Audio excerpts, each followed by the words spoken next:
Let's bring you news. Yes, Manchester City have finally confirmed Sergio Gomez, and not just confirming the signing, they've also unveiled the defender. Now, the Spanish under-21 signed a 4-year deal and was signed for £11 million from Anderlecht, and he joins, Manchester City as another left-back option, with the club failing to prize Marc Cucurella from Brighton Hove Albion, who has since signed for Chelsea Football Club and even made his debut on Sunday during that Fiesta clash in talking about the derby against Spurs. So it's Manchester City with a new defender, Sergio Gomez. Let's see how it fares when it comes to the league. Last night we had action in the Premier League, and that was Liverpool against Crystal Palace at Anfield, with Liverpool surprisingly dropping points once again.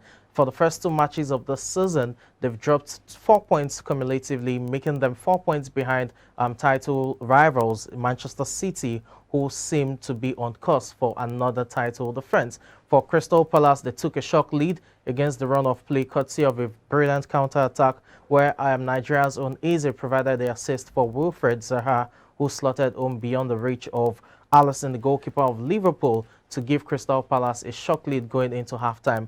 And Liverpool's woes were compounded when star striker Darwin Núñez, who was signed in the summer for a record £85 million, was sent off for headbutting his opponent in a reaction right there to being shoved. And that just compounded the woes for Liverpool. But 4 minutes later, the man right there on your screen, Luis Diaz, who joined Liverpool in the summer, scored a stunning, brilliant goal to level the scores for Liverpool. Unfortunately, they couldn't get the winning goal that would have guaranteed them their first win of the season. So it's 2 games into the season, and it's 2 draws for Liverpool. They're 4 points behind title rivals Manchester City. And as much as it is a marathon, you want to say those 4 points are definitely something when it comes to, the title race itself. But Crystal Palace will think it's a well-deserved point for them. And from the look of things, talking about, defensive brilliance, it was definitely a well-deserved point for Crystal Palace, who also had the opportunity to win the game, especially with Zaha spawning a glorious chance just at the death of the game. Jurgen Klopp will definitely have tough words for his striker, and he will be missing the next 3 matches. That has to do with the Old Trafford tie against Manchester United next week, not forgetting home games against Newcastle United as well. So it's Liverpool who would have to juggle with injury woes as well as the absence of star striker Darwin Núñez, who is right there on your screen. Well, let's move away from there. Still reviewing action we saw last night in the Italian Serie A.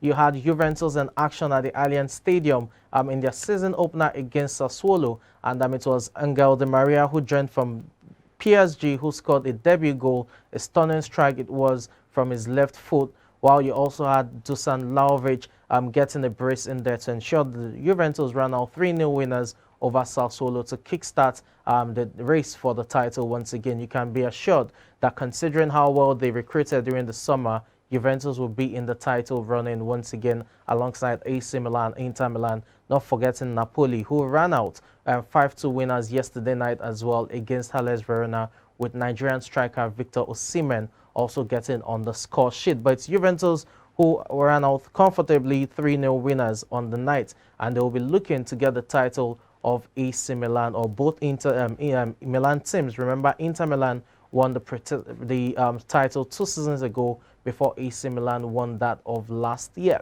Well, we had so many actions over the weekend, and still reeling from the fallout of that, we have to talk about Thomas Tuchel and Conte, and that's the managers of both Chelsea Football Club and Tottenham Hotspur. The latest following that Sunday derby is that the FA, which is the English Football Association, have charged both coaches, that's Tuchel and Conte, for improper conduct, and both managers have until Thursday, the 18th of August, to respond to the charges. Both managers got sent off in that Fiesta derby, it must be said. And while the red card does not trigger an immediate suspension, both managers will have to answer to the FA for their conduct, where both managers had to be separated by the various coaching crew and players on several occasions, especially at the final whistle, with both managers going face-to-face, head-to-head, whatever it is you want to call it. They were almost, exchanging blows right there.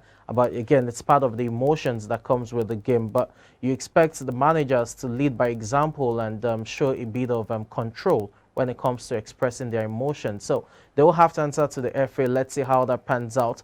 And I'm sure both managers will probably be fined, if not suspended. Remember, they got sent off, but the red card they got on Sunday night will not trigger an immediate suspension. So both managers, if they escape the FA's punishment in terms of suspension, will be at the dugout for their respective clubs' next matches. Well, still talking about, you know, the weekend and the fallout from what we saw over the weekend. Manchester United, yes, 4-0 dropping in the hands of Brentford, but that's not the news. The news is that Manchester United supports Trust. That's one of the club's, you know, fans organizations are now demanding answers from their owners, and this is one of the largest you know, support groups in world football. It has membership of over 200,000, and the group right now are calling for the owners, that's the Glazers family, to explain the reason behind Manchester United's dismal start to the season, especially over the last 5 years. The group as well are calling that you know, players should be recruited immensely for the team as well. In a statement released by the group, it reads in part, "This really does feel like rock bottom.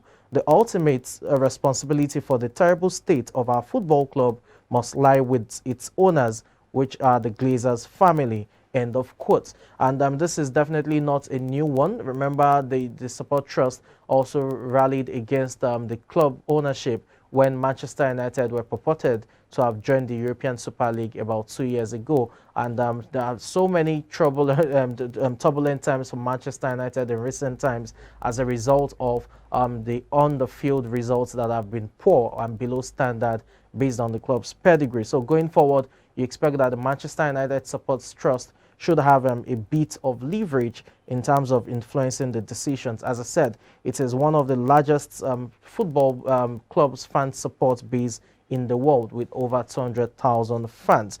Well, let's move away from there now and talk about India. Yes, Indian football. The latest about Indian football is that FIFA has suspended the All Indian Football Federation, and that's as a result of undue influence, which the FIFA regards as you know, an infringement on the law. Undue third-party influence, that's the reason for FIFA suspending the All Indian Football Federation, and this is coming as at a point where, you know, the All Indian Football Federation was disbanded by the highest court in India way back as in May, while the highest court in India also approved a 3-member committee to govern the sports in the nation.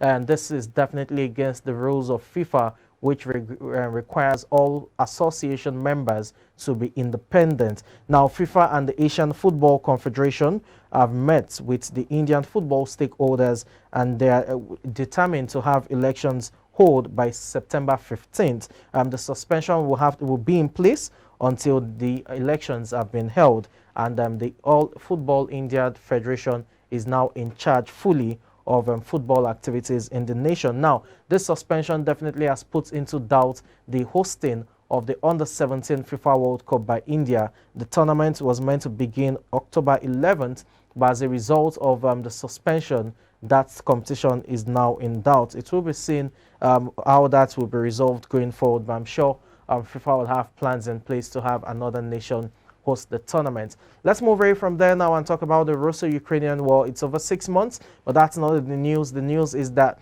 the Ukrainian Premier League is set to start again, or is set to resume, if you want to call it that. Remember, the league had to be terminated prematurely as a result of Russia's invasion of Ukraine. But right now, the new season is set to commence on the 23rd of August, despite the war still going on. And the latest is that the stadiums that will be approved for the season opener or for the season will definitely be stadiums that have, you know, air raid sirens as well as bomb shelters, just in case the stadiums get attacked during football matches.